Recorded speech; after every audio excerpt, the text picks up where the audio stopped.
A brand new Cataclysm World of Warcraft private server, Project Neltharion, will be launching in just a few days, on October the 6th, 2023. That is Friday, 5 PM GMT, which is 7 PM my time in Central EU. It is a completely fresh 4.3.4 Cataclysm private server, meaning everyone starts at level 1, but the project has been worked on for around 4 years already. I first heard about the server in summer last year, and I also played on their PTR. Back then, first time playing on an unknown server, it was a pleasant surprise. I only got to play 2v2 arenas and 3v3 solo queue and a few duels, but from what I have seen, it looked really good even back then. Now I got contacted by the people behind this project to have a look at all their features just before its official launch. And talking about the features, there are many. Some that you might be familiar with from other private servers, but some that I have never seen anywhere else before. The experience rates are times 7 by default, but you can also lower them all the way down to times 1 if you choose so. Reputation, profession and gold rate are all times 2. The realm will be PvP force flagging players in contested and hostile zones, so you will not be able to level peacefully if a member of the other faction decides to fight you. What also makes the server special is that it doesn't start with only the 4.0 content unlocked at the beginning like most other Cataclysm progressive private servers. Neltharion will start with all its content open on day 1. All Cataclysm raids, including Dragon Soul, all Baron and Hold bosses, Cataclysmic PvP gear will be available for conquest points.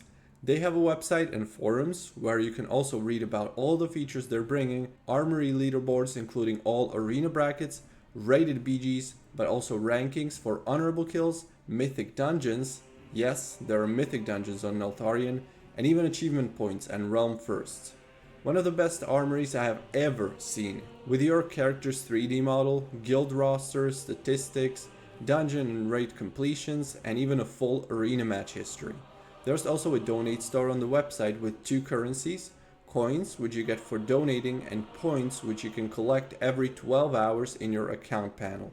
You can buy gear, not the best in slot gear, but 353 item level pieces, also various mounts and character services such as rename, race change and faction change. Anti-cheat system in-game, custom transmog NPC that lets you transmog items you would normally not be able to, but at a much higher cost. You can purchase legs and rings heirlooms for gold.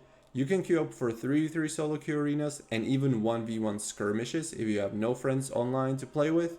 You can spectate arenas when you don't feel like playing yourself. There's a dedicated duel zone, Tower of Quel'Thalas. Same for both factions, so you can duel with anyone you want to, and your CDs also reset upon accepting a duel in specific zones. NPC respawns and quest drop rates change depending on how much traffic there is in that specific zone.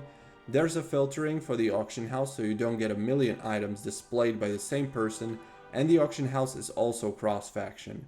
Your friend and ignore player limit is increased from 50 to 200. There's dampening in arenas so they don't last for 45 minutes and end up in a draw.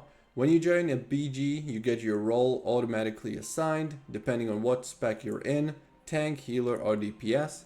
Battlegrounds are also cross-faction, as well as Dungeon Finder and the earlier mentioned auction house. I mentioned Mythic Plus. You can get a Mythic Keystone and level it up similar to like it is on retail. The rewards you get for running Mythic Plus are various cosmetic items. You can also purchase dual talent specialization already at level 10 instead of 30. Neltharion also has its own Discord server. Link to it will be in the video description along with a Realmlist to join the server. You can find a live faction balance preview on their Discord. You can chat with the staff or write a ticket and get help, report players or use personal voice channel system. Those are some of the most important features of the server. There are many more, and you can also read more about it on Neltharion website. Although we have cross-faction in many instances, dual zone and auction house, I would still prefer to see full cross-faction across the entire game personally, including all arena brackets, guilds and even chat. But that's just my preference. I understand that some people prefer to have that faction animosity going on, and I wish there would also be a rated 1v1 arena option too. Other than that, I think Neltharion's custom features are some of the best I've seen. I've been waiting for this project since a year ago, and I think this one could be worth the try. I will make one character, level it up, and see how I like the server, and then I'll let you all know how it is and compare it to its competition. Good luck to Neltharion with the launch, and I will be back to inform you about the initial impressions of the server once it goes live. Like and subscribe, and see you on Neltharion.